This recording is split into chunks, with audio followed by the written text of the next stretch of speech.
Hiya, Hello. what's going on? It's going good. How about Sunny day. yourself? I'm good. Sunny day over there in Southampton, it looks like. Oh, I wish. It's no longer sunny over here. It's not.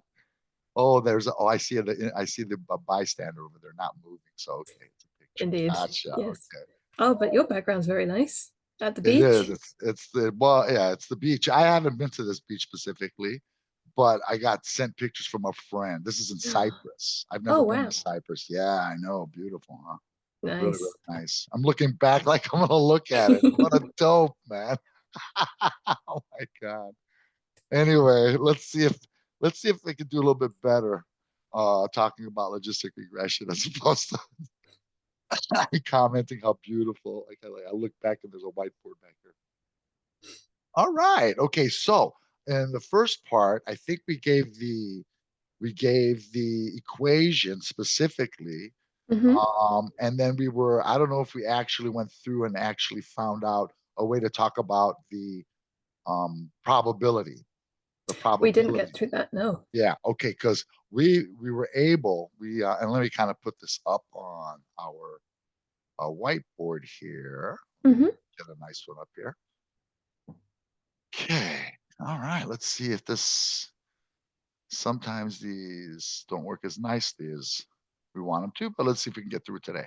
All right. Sure. So I believe it was the natural log, okay, of the probability of something happening, Mm-hmm. right? So we're saying x equals 1, right? So x is either 0 or 1, let's say. So let's say p equals where x equals 1, so a positive result, right? Okay.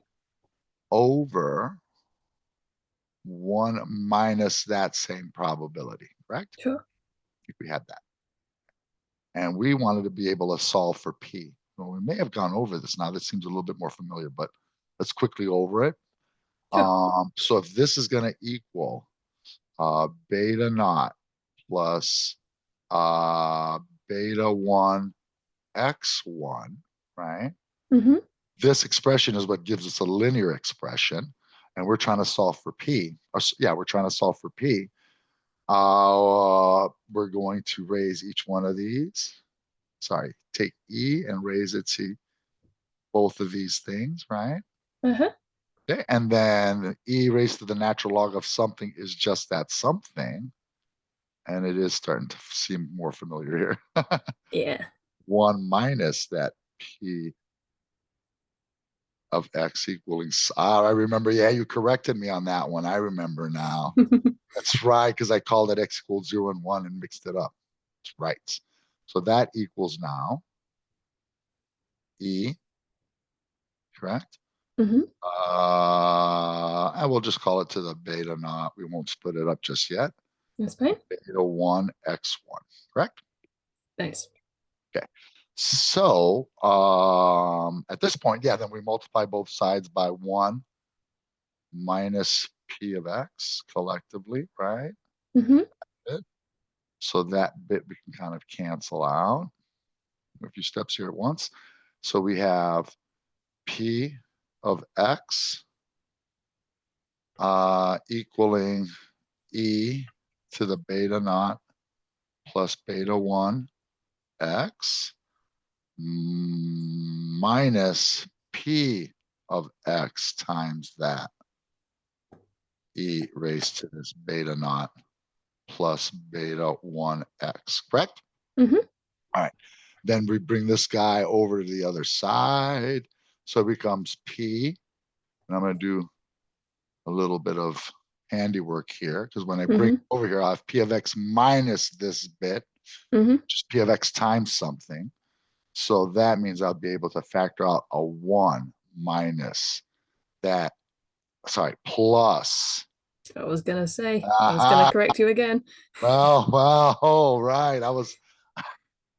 You made me nervous. No, Oh, I'm sorry. Sorry, continue. that's okay. We're good under pressure. I can work good under pressure. I hope I do at least. E to the beta naught plus beta 1 x1. Right. Okay. So that whole bit is equal to what was left on the right hand side, which is just e raised to the linear expression. Mm-hmm. of 1, x1. Right. So basically, the end result in this case, let me see if I can tack on. Can I make this smaller? I wonder. Ooh. Let me see if I can make this a little smaller. Zoom. Oh, In a do I minute. do this? There we go. No, There. I think we're good. Yeah. Excellent. Nice. And I think, let me see if I can move all of this stuff up too, possibly. Let's try it, man. Boop. How's that?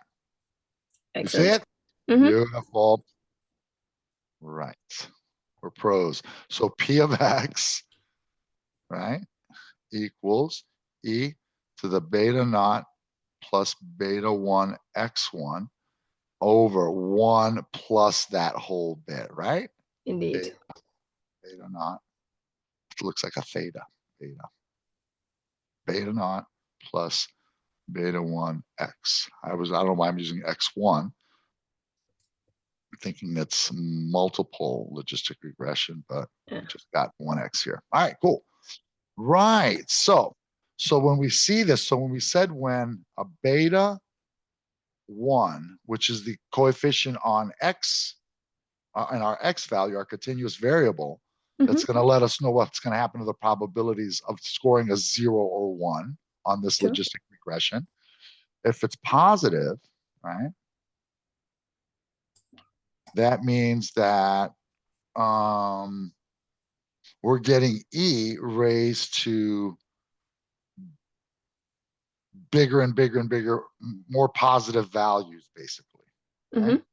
So that means that the top will grow, the bottom will grow, right?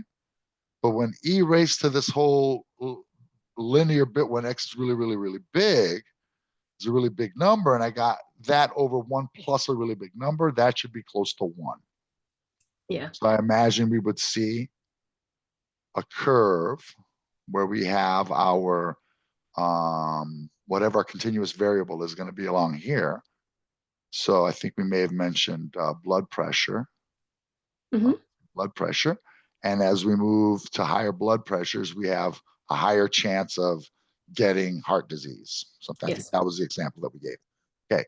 So this would be getting close to 1 if this guy were positive, correct? Sure. And then if beta 1 was negative, then I'd get the reverse situation. This being 0, this being 1, and then that bit, I Exactly. believe. Okay. Yes. All right. So I've got some data that Ooh. yes, that I, that I lifted from, and I have the code that I'm using. I'll mention, I think I put in references specifically Oh, that, fantastic. yeah. So, so we're not taking, I didn't come up with it myself. I think it was from, um, well, anyway, I think I put in yeah, I think it's in the code. I think I've done that already. So Sure. let me share with you now because I've got our studio. Oh man, hold on. I'm not going to share just yet because I'm going to basically give away the the the finale. Oh my God. Oh no. So let's not. Let's make sure that it gives the full impact here. Okay. All right. I know it seems kind of silly, but it's all right. Here we go. Share. There we are. Okay. Share this bit. Right. Okay. Okay. See it? Yep. All right. Okay. So, well, it was I was going to say stole. I borrowed it from UCLA here. Okay. So Mm-hmm. this was the link that was given for a data set that happened to be a perfect situation for a logistic model. Sure. So I was trying to generate different data, but I'm like, I kind of looked and found this specifically. So Nice. we want to give credit to UCLA. All right. All right. So we're going to use ggplot in this because we're going to graph some nice graphs here. All right. Mm-hmm. So let's try. All right, so I'm reading in some data here. Should I make this bigger? Let me see if I can. You can do. It's all right on my screen, but if you want to make it bigger, please do so. Is it not? Oh, how can I zoom in here? Yeah, I'll do that. Let me zoom in. Where is it? It's the view. Zoom in, man. Zoom in is control plus equals. Really? All right. How's that? Nicer? Oh yeah, Okay, good. excellent. All right. All right. So we read in, so we're going to read in this data. Mm-hmm. Okay. And it's found online here, like I said. So I've created something called DAT that looks like this. Okay. So there's not showing us 150 rows. There's a lot of data here. Mm-hmm. And it shows for graduate students that are trying to get into university. I don't know if this is worldwide, but in the States, there's a GRE that people take. Okay. Or the GRE is that may be to get into university or to get into how do you call it, post grad, or maybe into a master's or a PhD program. Anyway, Sure. these are the scores that they get on this particular test. So that's going to be our continuous variable, Mm-hmm. as well as their grade point average. And I imagine this is on a 4-point scale. Okay. And also they've thrown in rank, meaning that they've ranked the particular university that, or sorry, either particular university or the particular high school, wherever, whatever institution they've Right. just finished, what rank it falls into as far as 4 ranks. So rank 1 would be the top tier, and then rank 4 would be somewhat less prestigious, I imagine. Something like that. Okay, so Okay. they have those 4 ranks in there as well. All right.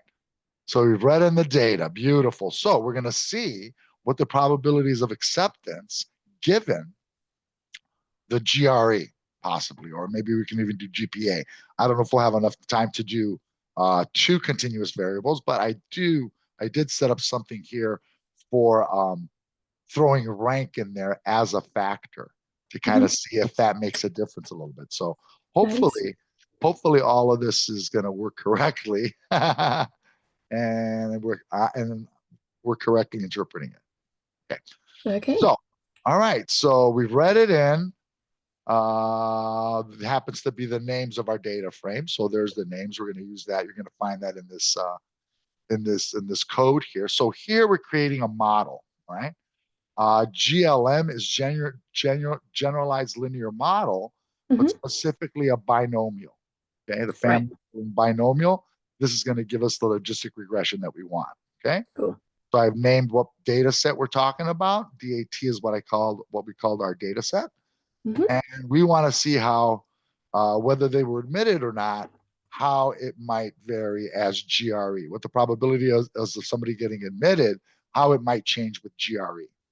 Okay, so Right. or that they did on this particular exam, the standardized exam. So let's run this thing, our model.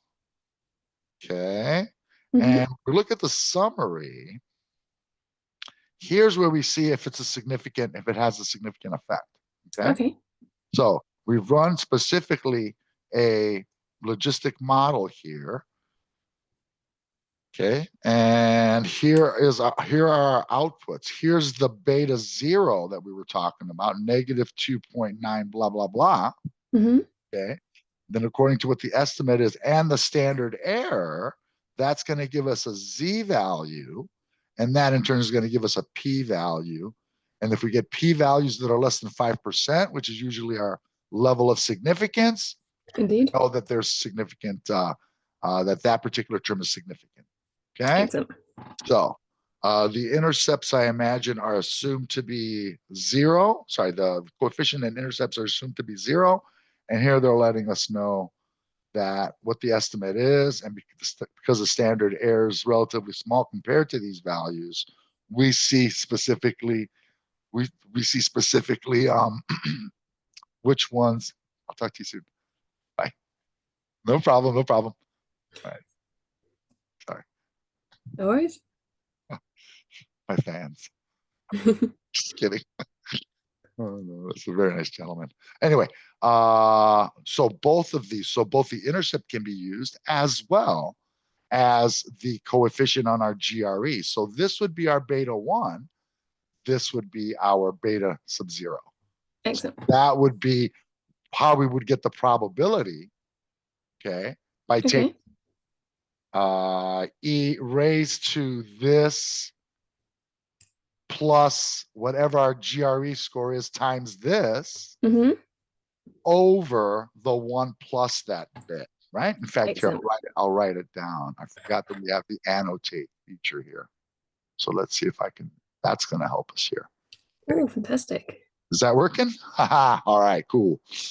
I'm going to write over here like a whiteboard. So we said Excellent. probability, oops, probability of getting an X equal to 1, people being admitted are going to be equal to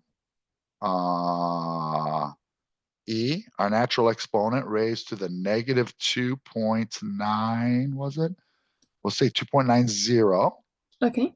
plus whatever your GRE score is. So I'll put our X value as our GRE score times 0.00358. Yeah. 358. So there it is. That over 1 plus this bit E raised to the negative 2.90 plus X times, not the conventional way to write it, but That's that's all right. fine. We make our own rules around here.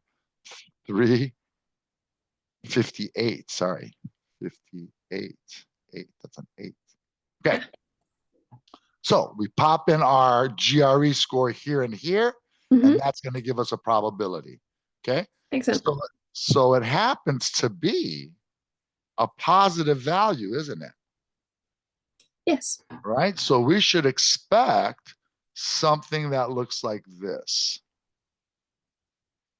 right? As our Mm. GRE gets bigger, our probability goes up of being admitted into that particular university or into the being admitted into university, Sure. And right? that makes sense. That seems correct, like in real Yeah, life. yeah, Yeah. yeah. It would, it would. I mean, the higher your score on a standardized test, the more probable that you're gonna get admitted into the university, Mm. which is good. Yes. All right, cool. So actually, here, let me get rid of all of this. Let me put that in the bin. Mm-hmm. All right, and actually get some nice. See if we can, and I'll we can make this code available too for people that they want to go through this. So Excellent. if they want to be able to run this exactly the way we ran it, make the code available. Okay, let's see here.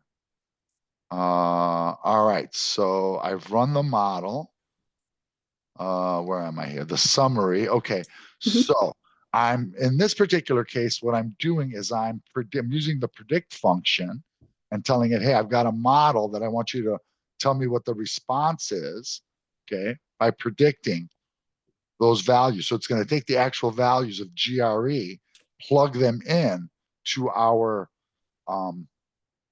equation, it's going to plug it into the formula that it just gave us in the summary, Mm-hmm. specifically, where is it? These values over here, right? This guy and this guy. Mm-hmm. And it's going to let us know what those probabilities are going to be. I believe that's what's going to happen. So I'm going to end up here creating a vector that's called prob, and that looks like this. So Ooh. according to what the GREs are in my data frame, right? Mm-hmm. The first one had a GRE. They gave us a probability of getting accepted being this, Right. and being this, and being, and so on. Okay, so these are in no specific order. They're just, those are the probabilities we get according to whatever GRE they had. Okay, Ooh. right. So that's a vector of predictions. What I'm going to do now is create a new data frame by column C bind, means combine columns Mm-hmm. of my original data frame and this new vector that I just put in. Okay. Okay, so it should give me predicted values uh, put on next to the actual data set that I have. Okay. Right.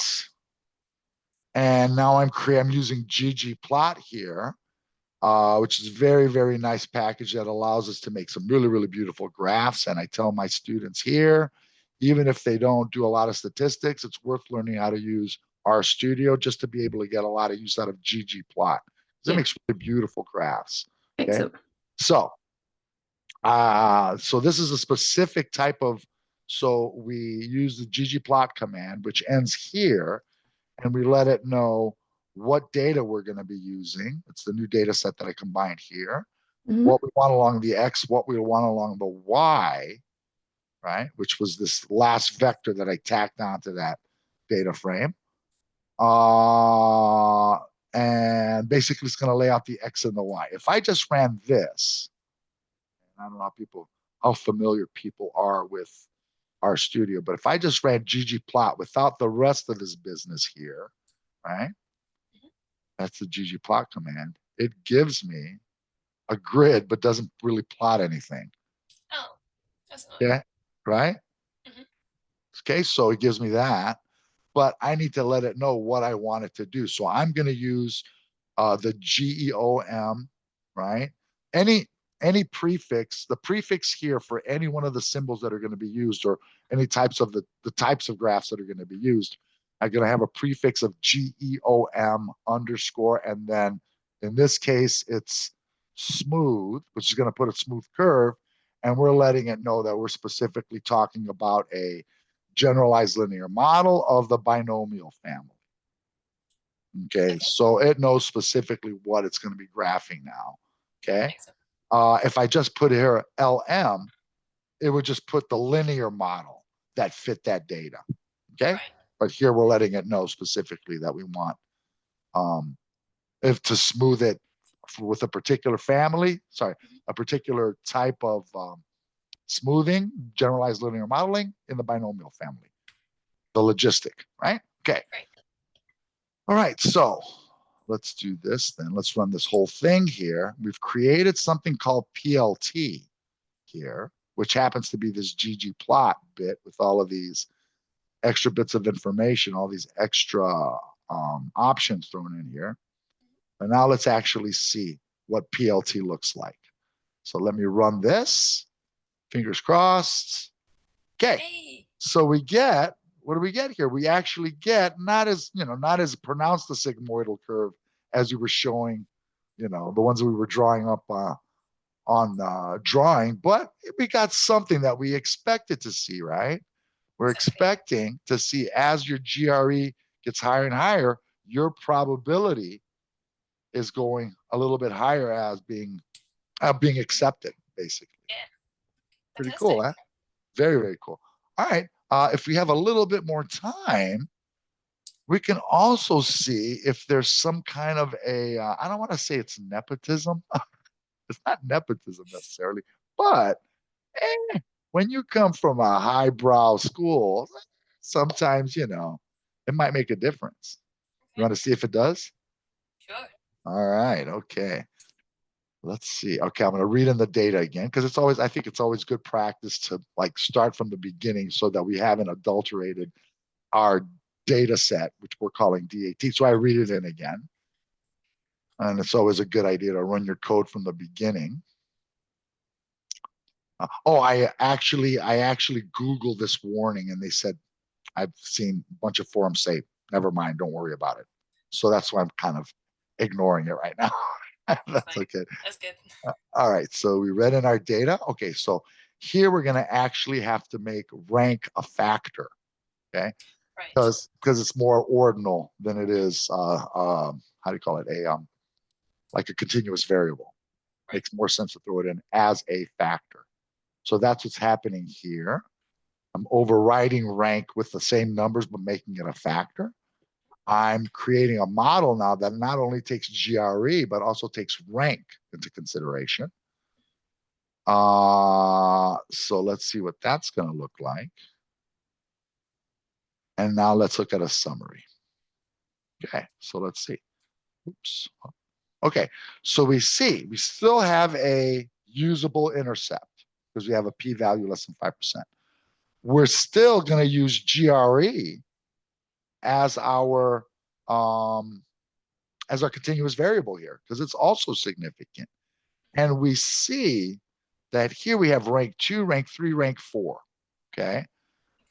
Basically, what's happening here is if I use this and this, I'm basically using the GRE score to figure out what my probability is of getting accepted for the base case of the factors of the rank. So for rank 1. And these bits here, these values here, here, and here are the adjustments we need to make going from rank 1 to 2, going from rank 1 to 3, going from rank 1 to 4. And we can see that all of those here are significant. So basically, these are the values, right? So if I had a GRE value for a rank 4, okay, I would use this as my intercept, my beta naught. I would take the GRE and multiply it by this number, still a positive effect, it looks like. But then I would also tack on this value, okay, which looks like it's like every rank going from 1 takes a little bit off of that, doesn't it? It does, yes. So that looks already, it looks like the rankings, you know, well, it's, So you get, go ahead. Sorry. So you don't need to multiply that by 4, that minus No, 1.6. That's a great question. Since it's being treated as a factor, it's just letting you know that for this, yes, it's just saying, here's the adjustment, and whether it's significant or not, here's the adjustment that needs to be made from the base case to this particular case. Got it. Yeah.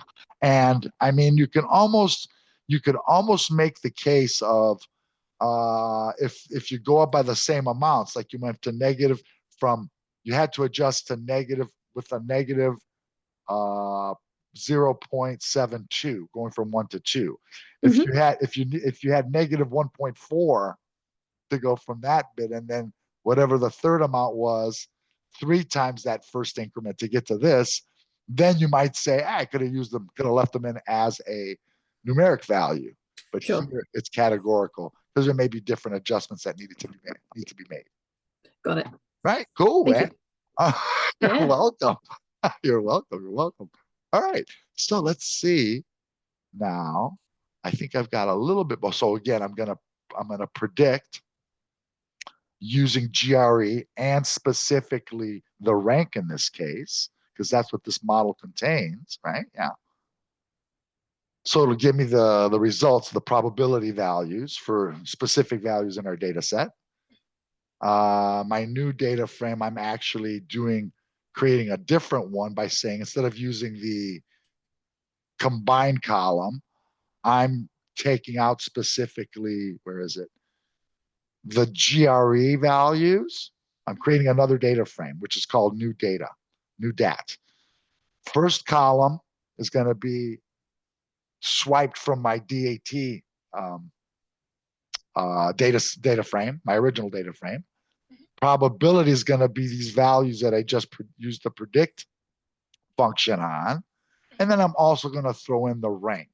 Now, I don't know why I put as factor in here again, but since I'm creating a new data frame from a previous one, I'm not sure necessarily if it's going to read it in as a factor or if it may read it in as numeric. I'm just making sure it's reading it in as a factor. Okay. All right. So we're creating a new data frame. And what am I doing here? Why am I doing this bit? Rank is as factor, new rank as factor. I don't know why that's there. Let me run this bit right here. If I get an error, then I'll know why it's there. Right. I got a bunch of warnings, but no error. Okay. All right, and it's the same one that we were told not to worry about. So here we're actually seeing, okay, each one of those values being put in, okay, each one of the adjustments that are made, right, and kind of giving us what the differences are between the ranks. So you can notice that the ranks for the GRE score, I mean, starting off for the GRE score here, right? Okay. They have a lot higher probability of this guy, or this guy, or this guy, right? I'm sensing nepotism. Look at them laid out exactly the way that they're in order. You know, not too much from 3 to 4. No. But, you know, I mean, so you can see something's going on there as well. All right. Now, I don't know what the rest of this is. There's there's one of the references. So that's in the code that I put in. So, so it's there. Okay. All right. So what did you think of that? Okay. That was really cool. I like How succinct it was. I don't usually use R, so seeing everything all laid out and then following each step, it made it really clear. Oh, that's cool. That's good. Maybe we can use that a little bit more because here, let me actually stop this share here. Could you make it, you know, we could use it a little bit more, and then it's good practice too. You know what I mean? Because, you know, sometimes you'll run into like a lot of this stuff. I use that particular website. I think it was like just a community that comes together and one person answers another's question. But it's cool to be able to work out those problems to get exactly the graph that's going to show what you want to show. And it picked some nice colors too, now that I looked at it. Excellent. All right. Not as nice as these colors or the colors behind you. There we go. But still. Yeah, and you can go in and put any color that you want, specifically, whatever the code is, you know, that so. All right, okay. How was that, Laura? Okay.